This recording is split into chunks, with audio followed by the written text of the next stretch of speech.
I can't think back to a time where Star Wars didn't matter to me. I think Star Wars spoke to me so significantly as a dad. Star Wars moment that meant the most to me. Star Wars spoke to me as a father. The moment in Star Wars that stood out to me as a woman. What is the moment Star Wars stood out to me as a father? The one moment in Star Wars that stood out to me. Over the last several months during this lockdown, we have heard some kick-ass moments that stood out to the ladies.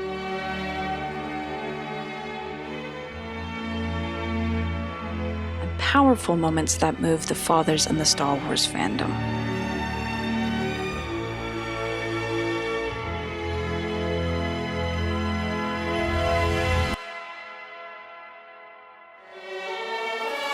As we move on to moments that spoke to us in the LGBTQ+ community with love, we will also share what we hope to see in the future. Though we still have a way to go, Star Wars is taking steps towards LGBTQ+ representation. There is no better example of this than the responses we got for this video, which are as varied as the colors of the rainbow.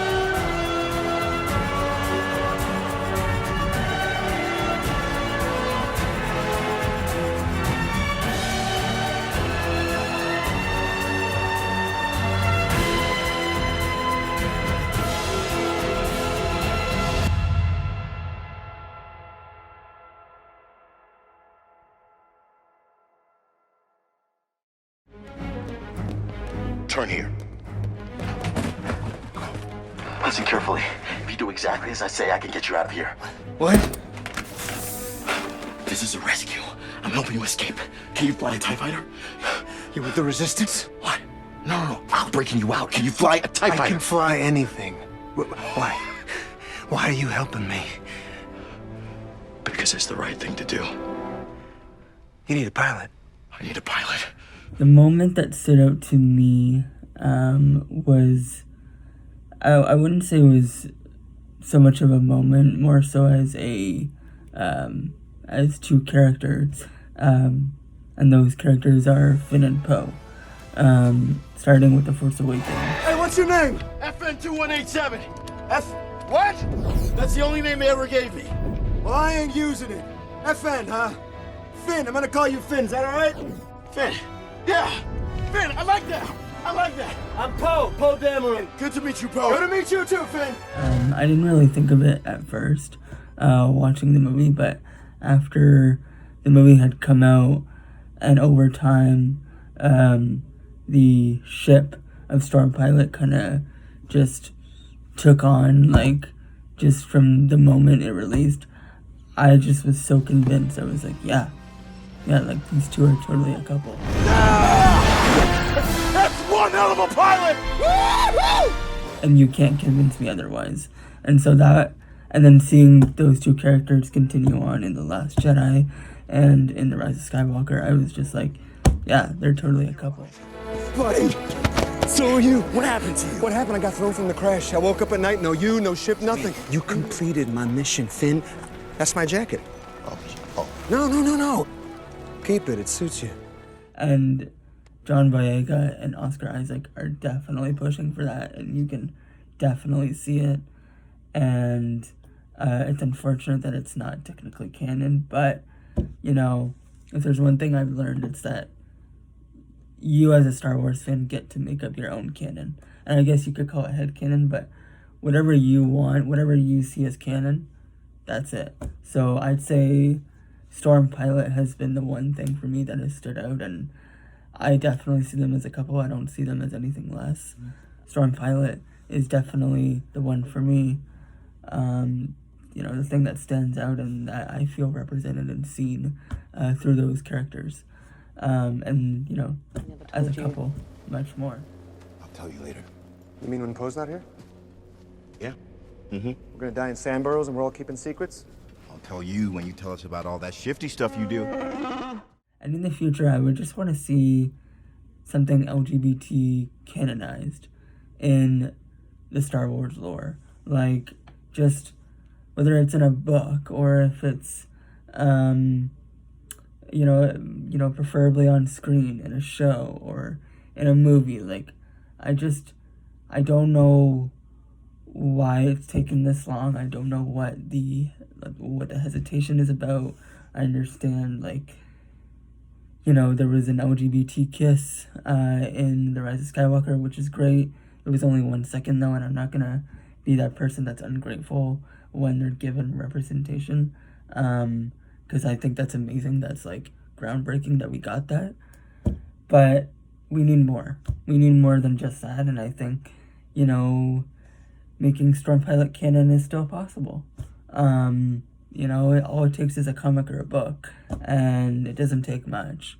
And so, and J.J. Abrams himself has expressed his interest in LGBT rep in Star Wars. So, I mean, yeah, we have a long way to go for sure, and, but it really doesn't take that much effort. So, I'd like to see more representation in any forum of Star Wars, but preferably on screen. What were you gonna tell Ray before? You still on that?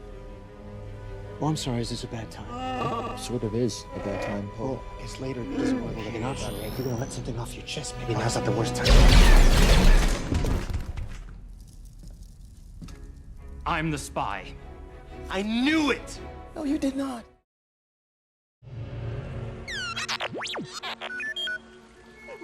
Concentrate. Feel the force flow. Yes. I think growing up, knowing that I was different, that I didn't really fit in, I always knew that I wanted to find a group of people that would accept me and love me for who I am. And I didn't know what that would look like. But I always loved in Star Wars how you see Luke, Han, Leia, Chewie, like these unlikely people from different backgrounds come together. I think the moment that most defines that for me is when Luke is training on Dagobah, and he has the vision of his friends in Cloud City. Through the Force, things you will see, other places, the future, the past, old friends long gone. Han? Leia!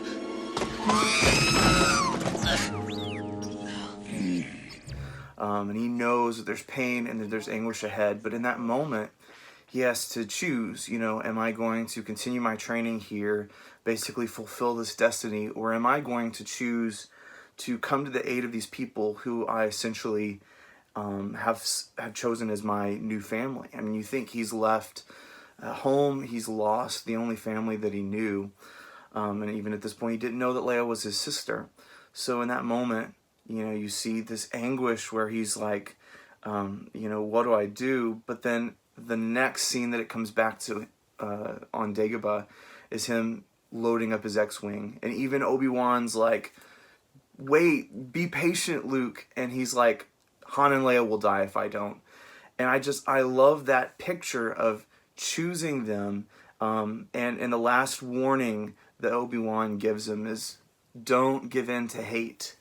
And in that moment, you realize, oh no, he's going out of love for them. He has chosen them as his family. And that was a huge moment for me, just to see that kind of belonging, that kind of love can exist with people that you choose. And I think that continues on into the sequel trilogy. I love the scene in The Force Awakens where Rey is talking with Maz Kanata. It's right after she's found Luke's lightsaber, and she's kind of having that emotional moment with the vision. Dear child, I see your eyes. You already know the truth. Whomever you're waiting for on Jakku, they're never coming back.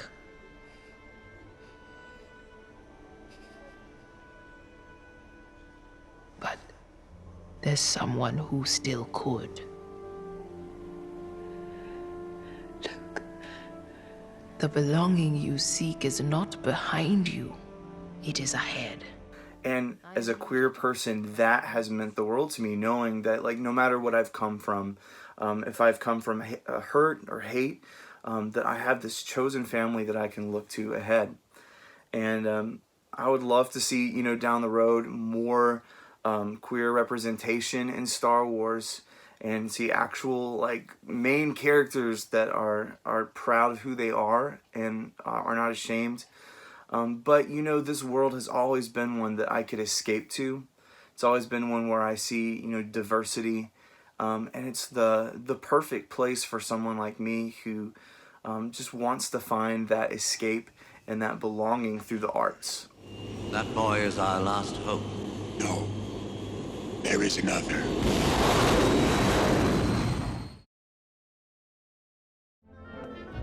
There you are, Kaz. Hey, thanks for covering the store for us, buddy, pal, old friend. We owe you. Actually, we don't. We gave him the parts. Technically, he owes us. So, where are you guys going that you need me to run the store?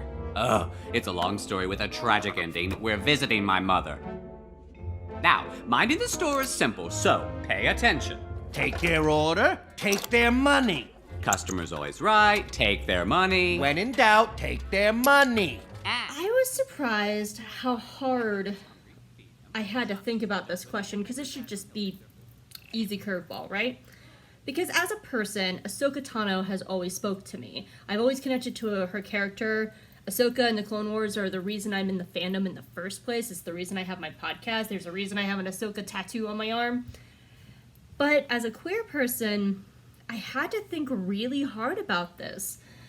And I still don't have a definite answer. And the more I thought about it, and I'm speaking for myself, I'm not speaking for all the queer people out there. For me, myself, my experience, I've always had to put in the work to see myself in Star Wars as a queer person. Now that we're starting to get more and more queer characters like Dr. Aphra, Ray Sloan, Orca and Flix, it's really surreal and almost not believable, because I'm personally so used to putting in the work to make a character queer, to see myself, that when they're just giving it to us, it's almost like it's not real. I felt this way about a little over a month ago with the She-Ra finale. She-Ra ends with two women kissing, and it's a kiss that saves the universe, and everything is gay, and everyone's gay, and even the straight ships are kind of bi, and so it's something that I'm personally still getting used to, especially in Star Wars. If She-Ra did anything, it made me realize how far behind the time Star Wars is, which kind of takes me into my next question. What would I like to see in the future? I'm always looking at Star Wars from the point of view of animation. That's my podcast. That's my brand. Geeky Girl Experience is animation stuff, Star Wars, gay stuff. That's my brand. So whenever I think of Star Wars, I always go to my first love first, which is animation. And I look at what we have so far, which is Clone Wars, Rebels, and Resistance. Clone Wars has nothing gay. I mean, as much as I project myself on Ahsoka, there's really nothing in here that says this is a queer character. I mean, Trace Martez and Ahsoka in that arc were coded gay. What I would like to see is for it to be clear and clear and obvious. And that's what She-Ra and Steven Universe and other shows did so well. It was clear from the get-go. And Star Wars doesn't have that.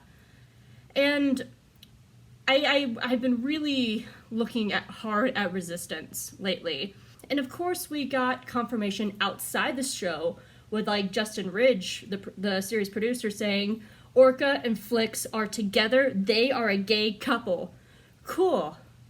It's never confirmed in show. There is no point in Resistance where they go, they are husbands, or we don't even know if they're husbands or boyfriends. We don't know. We don't have this clear, obvious evidence saying they are boyfriends or husbands or something. You can make Resistance the best queer content in Star Wars with a single line of dialogue, and it would have been perfect. It would have been so good. Because in the episode From Beneath, which is Orca and Flix's big episode together, where everyone's like, this is the gay episode. It's not. There's a line where Flix's cousins look at Orca and goes, I see why Flix likes him. That line is so vague. I can say that about my friend Kate. My friend Kate has a wife, and I could just go, I see my friend Kate, I see why I like her. It's so vague and obvious. But if Flix's cousins just said, I see why Flix married him, Or I see why Flix dates him. That's it. Queer content is that easy. Have in-show Aunt Z look at Orca and go, I had to cut your husband Flix off last night. He was a little bit too much. Or even just having Orca just say, yeah, I love the guy, he's my husband. Or Flix's cousin's just going, I see why Flix dates him. So if I want to see anything out of queer content going forward with Star Wars, just make it obvious, where there's no room for error. There's no room for discussion. Flix, Orca, gay couple. Done. So that's what I want to see from Star Wars. And I need to get that off my chest. I've been sitting on that for a while, Shannon. But Sinjir sees how the man keeps looking over in this direction, at the console, at the co-pilot's seat. He really does miss that Wookiee. At first, that made little to no sense to Sinjir, because really, it's a Wookiee. Chewbacca is lovely and all, but he's a gargantuan pillar of hair who smells not unlike a moist Gundark's undercarriage. And all that nonsensical growling, and the hugging. And yet, that was the man's co-pilot, his friend, his family. I have co-pilots too. It's taken Sinjir some time to see that. Certainly, he's come to see these people around him as his friends, as his family. And yet there's one more co-pilot out there. Condor Kyle. Damn it, blast, damn it. I never should have left him. Condor makes Sinjir a better man, just as Chewie helped make Solo one too. We both need our co-pilots, it seems.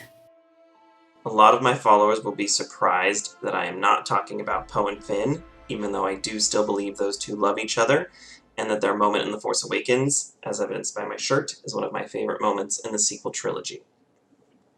I'm instead discussing a moment from the third book in the Aftermath trilogy called Empire's End. It is at the end of chapter 23. It involves two characters, one being Sinjir Rath Valles and his boyfriend Condor Kyle. What I love about Sinjir is he's unapologetically queer. From the moment you meet him, he doesn't stray from who he is in that sense, but he does hold some disregard for his past self in terms of his morality, working with the Empire. He doesn't believe he's worth love or that he can rise above his past transgressions. I think in the queer community, a lot of us feel this way. We feel ashamed for who we are, and for no reason at all. She takes him outside, where a storm rages. On Verkoi, a storm always rages. Udra takes a blaster rifle from a rack against the wall of the Viper's nest, and she points it off at the black, storm-crushed horizon. Udra fires. The bolt cuts through the rain and the winds. It moves fast, a bright flash lancing the dark until it's a pinprick, then gone.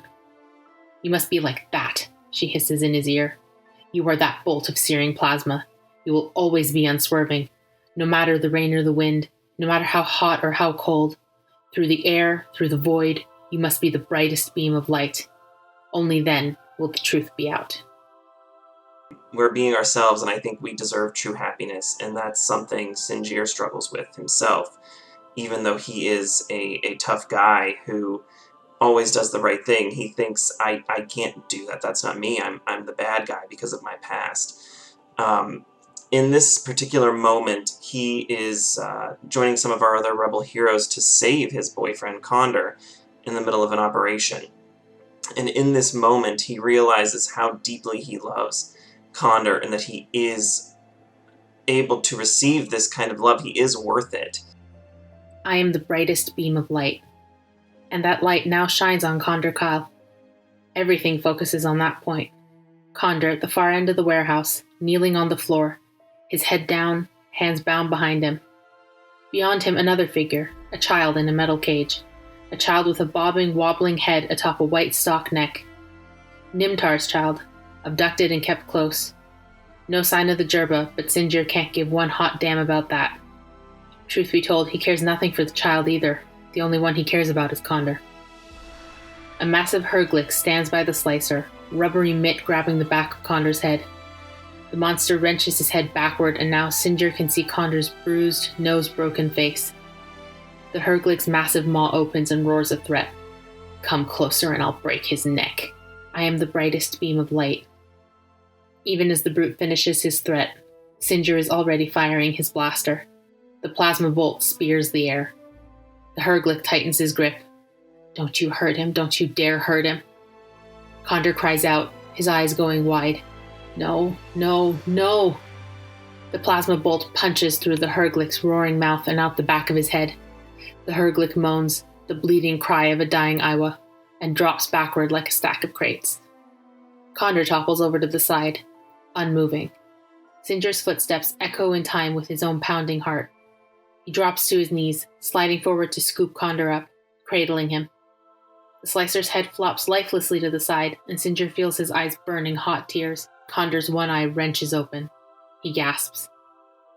Took you long enough, Condor says, woozily smiling.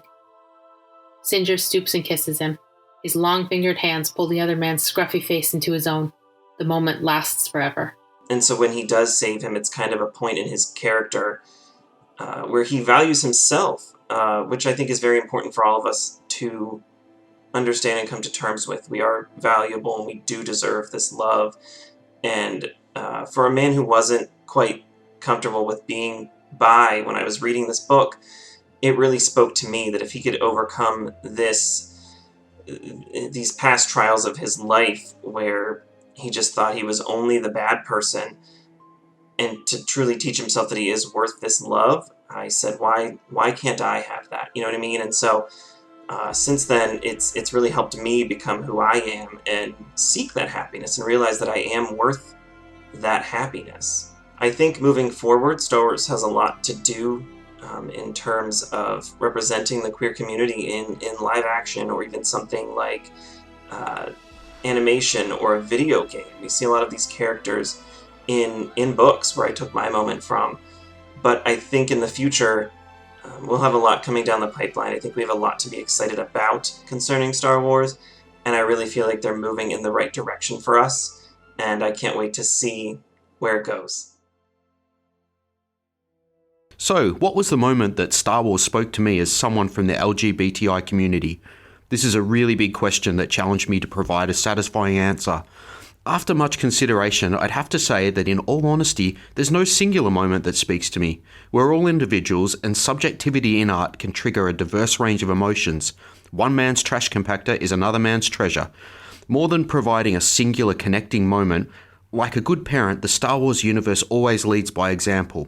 Examples of friendship, where even dangerous obstacles do not deter our heroes from saving each other from snow blizzards or carbonite blocks. Examples of hope, when it seems like all is lost, we can think of Leia's last words in The Last Jedi, "We have everything we need." Examples of fear faced no matter how terrifying circumstances may be. After all, confronting fear is the destiny of the Jedi. And most importantly, moments of kindness and equality. Does Luke or Rey treat the droids with any less respect than their human counterparts?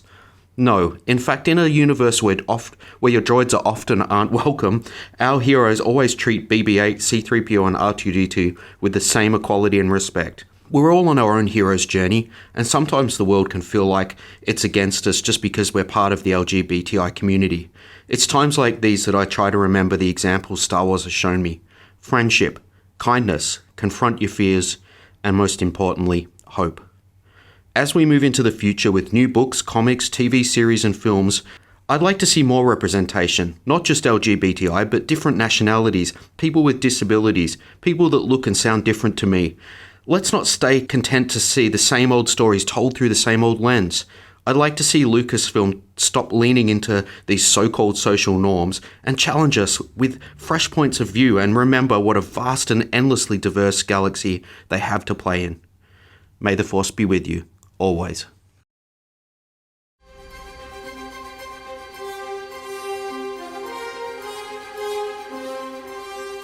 What was a moment in Star Wars that spoke to me as somebody in the LGBT community? I can get pretty specific with this. I remember the moment very clearly. It is in Delilah Dawson's Galaxy's Edge Black Spire novel, and it is on page 126. Slight spoilers for Black Spire if you haven't read it yet, but Vi and Cardinal, they're in a very emotionally tense situation. Cardinal leans in for a kiss, and Vi's like, no, hold up. He's trying to explain himself, blah, blah, blah. She interrupted him before he could dig himself into a hole. Look, we work together, we're partners, I care about you. but not like that. She'd never cared about anybody like that.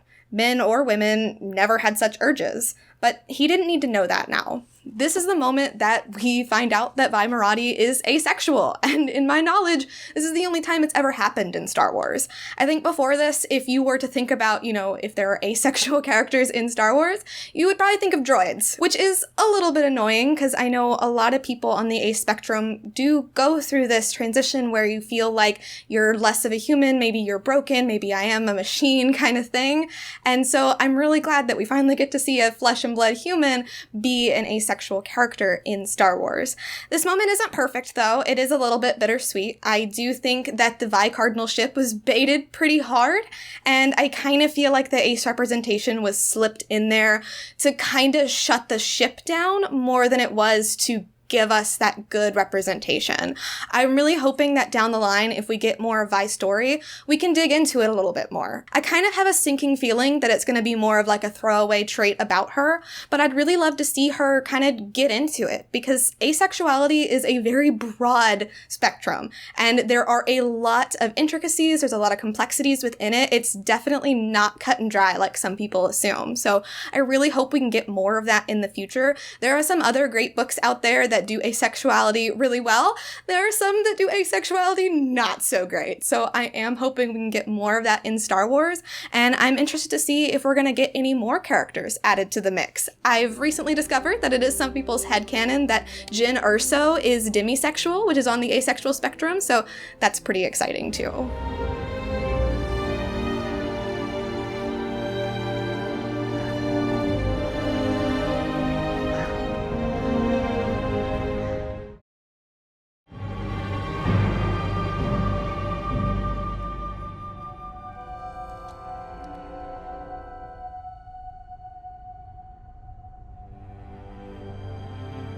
I'm sorry, Master, but I'm not coming back. What was the moment that spoke to me as a member of the LGBTQ community? That has to be the moment that Ahsoka Tano walks away from the Jedi Order. As a gay man growing up, I was in a very religious, conservative, evangelical household, and my coming out experience was one in which I had to challenge everything that I'd been taught, or everything that I assumed to be the truth, and reevaluate what it was to be gay. And I immediately saw the parallels in Ahsoka's struggle to reconcile what she thought she knew about the institution she had been raised in. Why are you doing this? The Council didn't trust me, so how can I trust myself? What about me? I believed in you. I stood by you. I know you believe in me, Anakin, and I'm grateful for that. But this isn't about you. I can't stay here any longer. Not now. And her decision to go her own way and make her own life choices was extremely powerful. It's one of the most emotional moments I've ever seen in Star Wars. It's the first moment in Star Wars that ever made me cry. I definitely relate to that very strongly, and for that reason, Ahsoka is my favorite character. How I would like to see representation in Star Wars going forward, I would like to see any representation in live action. The books have been very good. The canon books have been good to include a diverse assortment of queer characters. But as I'm fond of saying, if it's good for the page, it's good for the stage. And the fact that we haven't seen significant queer characters in Star Wars live action, it's a bit of a problem. And my hope is that Star Wars will continue to diversify, because it's very important when you feel like a marginalized person in society to be able to see something of yourself on the screen, because it's validation. And young people especially need to see that. If I had had something like that growing up when I was coming to terms with being gay, it would have made things so much easier. Yeah, I think we're very close. The moment Star Wars spoke to me with love is a really difficult question to answer because I'm a child of the 80s and I grew up with Star Wars on VHS. I've loved it my whole life. I've been a super fan for as long as I can remember. I did fall in love with Star Wars initially because of the aliens, and when I was really little, I felt like I was very different. I didn't understand why. I knew on the outside I didn't look any different, but it was on the inside that I was different. And fast forward many years later, I would come to understand that I felt different because I'm a gay man. And so it was 2013 that Star Wars spoke to me with love, specifically as a queer person. And oddly enough, it was an alien that spoke to me that way, and that alien is Ahsoka Tano. There was an episode of The Clone Wars called The Wrong Jedi, and it was the season finale of season 5. And there was a few episodes that led up to it where Ahsoka was accused of a crime she didn't commit. With that crime came a stain, not only to her, but to the Jedi as well. And it was a moment of crisis for Ahsoka, obviously. And like any of us, in those moments of crisis, we turn to our family and to our friends. I'm afraid, Master Yoda, that the Senate believes that an internal Jedi trial would seem biased. Therefore, the Senate asks that the Council expel Ahsoka Tano from the Jedi Order, so that she may be put to a Republic military tribunal, where she will receive more impartial judgment. But like I said, there was a stain brought to her, and therefore it was brought to the Jedi Council as well. And unfortunately, that stain outweighed the amount of love that they should have had for Ahsoka, so they rejected her in her moment of need. I was set up and deceived, as you are being deceived now. The question is, Padawan Tano, who is deceiving us? Ventress, you, or someone else? It is the Council's opinion that Padawan Ahsoka Tano has committed sedition against the Republic, and thus she will be expelled from the Jedi Order. And there are so many of us of the queer experience that when we come out, especially, that happens. And all of these people that are supposed to love us reject us, and we're left alone.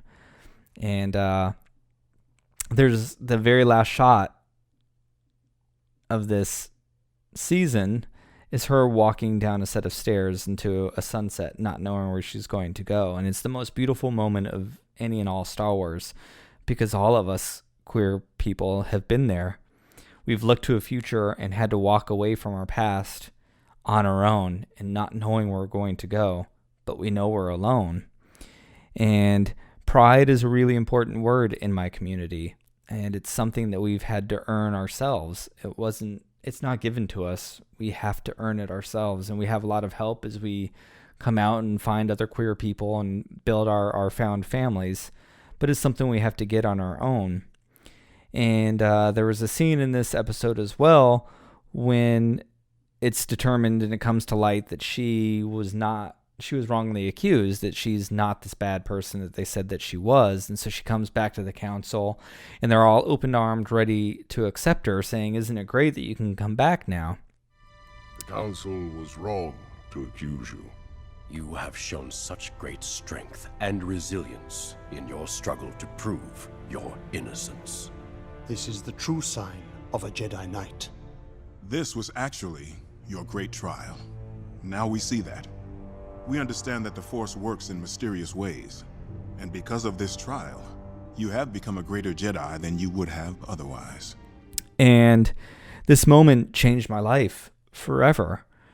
Because as they're expecting her to come back, she looks at all the Jedi and looks them in the eye and says, "No, I'm not coming back." And in that moment, the way she says it, there's no anger in her voice. There's just compassion. And I realized at 34 at the time, I had filled my life with so much anger. I was still so angry at all those people that rejected me when I needed them. And I realized I didn't need to be angry. I could walk away from them still, and walk away filled with compassion. And it changed me forever, because a few short years later, I would be able to get married. And my partner and I at the time, we weren't allowed to get married. But things have progressed, and now we were able to be married. And more importantly than being married, I'm blessed with 3 beautiful children. So I have this life now in 2020 that I never dreamed possible for myself. It was something that I always wanted, but I never dreamed possible. And the thing that I'm so thankful for is I have this life without any anger, because Ahsoka Tano taught me to not be angry, and I didn't need to be. And it has made me such a better husband, and it has made me such a better father to my boys who only deserve the best. And it's because of Ahsoka that I can deliver that. And I think about the future of Star Wars and what I want from it as a queer person. And I would love to see a Jedi from my community, because there's so many of us for so long are just beaten down and rejected over and over and over. It is so easy to fall victim to anger and to hatred of those that rejected you. But to have a Jedi who has all those things put in front of them, and they're able to come through on the light side of the Force and hold a blue or a green, maybe a yellow lightsaber these days, but they can still be a Jedi, would be so inspiring to those little queer kids who don't know they're queer yet, but they know they're different. And it's because of Ahsoka Tano that we have that ability now, and it's because of Ahsoka Tano now that I'm the best father that I can possibly be. And for that, I will always love you, Ahsoka. So thank you. Thank you from the bottom of my heart for making me a better person.